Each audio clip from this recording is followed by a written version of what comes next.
Hey, it's Aaron from Square Thunder, and I just wanted to jump in today and give you a few tips on working from home. I know a lot of us are working from home kind of unexpectedly, and this is a new thing for a lot of people. It presents a lot of challenges on all sorts of different levels, and this is totally new. I hate the word unprecedented, but you know, that's what it is. So here we go. I've got 5 basic tips that I want to kind of share with you today on working from home and kind of being successful in that. So for the last 7 years, I've worked from home one way or another. I worked for 15 years in an office situation and in various ways, and that's cool too. But when I started Square Thunder 7 years ago, I made the decision that that was going to be a home-based business. So that's primarily how I operate right now, and it works really well. So I've come up with some basic things that I do on a regular basis, and I just wanted to share that with you guys. Maybe it'll be helpful for you moving forward. I'm just on a little walk up to the neighborhood park here as I'm trying to stay active a little bit. The first thing that I want to say is try to develop some kind of a routine for yourself. If you're used to working in an office, you're used to getting up at a normal time of day, or maybe it's not normal, but you're used to getting up at a regular time of day and getting ready and doing all those things and commuting and all that for getting ready to work. And it's hard to do that when you work from home.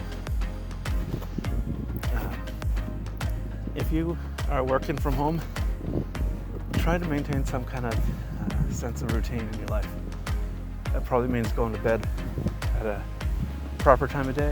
It means keeping your alarm clock set, getting up when it rings. Get up, get dressed, get out of your pajamas, get breakfast, get cleaned up, showered, all those things. I'm not saying do your makeup and put on a shirt and tie or whatever to look fancy like you might normally do, but make an effort to maintain some semblance of routine each morning and through the day. There's other activities that we perform on a regular basis that it's important to keep consistent with. Really, as you maintain that routine in your life, in your work life and in your personal life, it'll help things seem a little more consistent. So, take your regularly scheduled breaks. Stop working every once in a while. Get up and take a break the same as you would do as if you were working in a normal situation. Eat at normal times.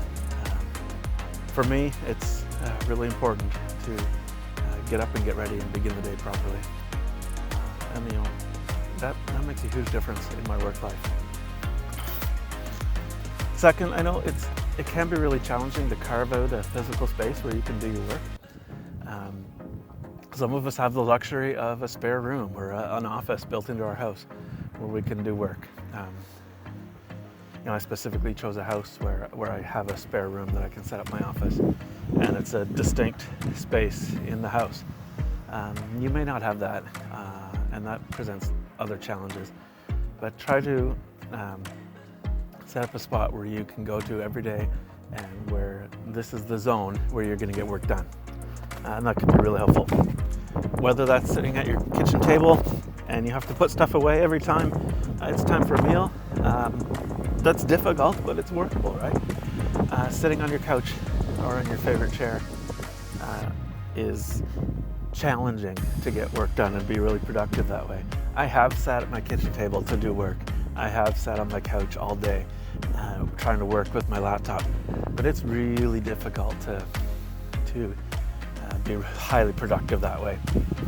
So if you have a desk, if you have a spare monitor and a keyboard and mouse, instead of just using the tiny keyboard on your laptop or your trackpad, if you can use those external peripherals, that makes a huge difference in your productivity.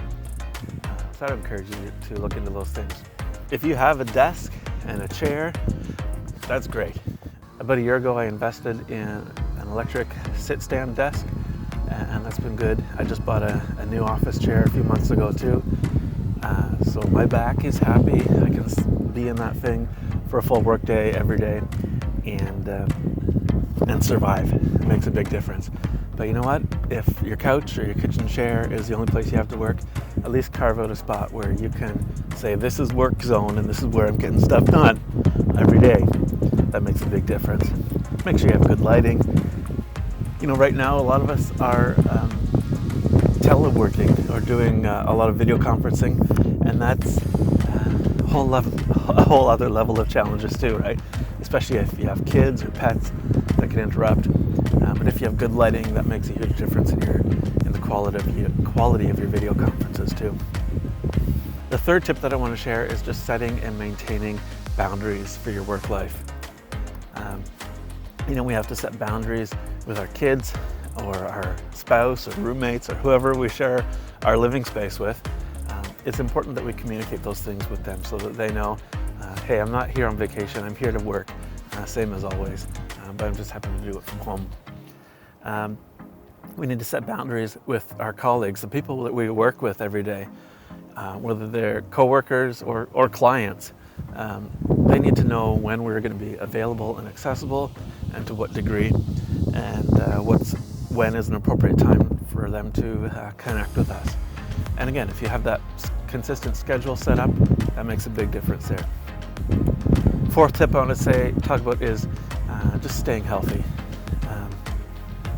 You know, in this time of coronavirus, of course, there's significant health challenges all around us, and we're being extra diligent with hand washing and maintaining distances and all that stuff. I don't want to rehash those messages because you've heard it 1,000 times already, and we're sick of hearing those things, so much so that we tend to ignore it. So I'm not going to talk anymore about that, but do those things.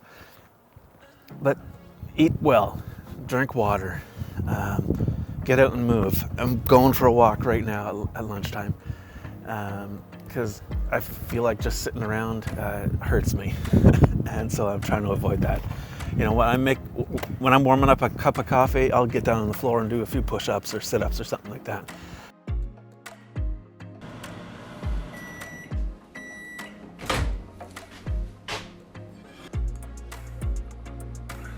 It's not a huge health initiative, a workout routine for me. I'm not a gym rat, but just being active a little bit and getting the heart rate moving a little bit now and then makes a huge difference. The fifth tip I want to tell you about for working from home is to just be flexible. We have to understand that things are going to change. Our life is not the same as it always was, so we need to recognize that and be willing to be flexible and roll with these changes that are happening around us in our work and in the world around us. This is not the end of things. It will get better. We have to be patient, we have to persevere, and this is an awesome time to innovate and do something new with your work. So whatever that is, that's for you to decide. But these 5 tips, I think if you implement these 5 things, you can make a difference and be able to work from home in an effective way, whether this is for a long-term commitment, a long-term situation, or if this ends up being just another couple of weeks. It will make a difference if you do these things. So, hey, if there's anything else I can help you with, I'd love to connect with you. Shoot me a comment down below. Connect with me online some way or other. It's easy to find, squarethunder.com. I'd love to chat with you. Thanks for watching. Stay awesome, you guys.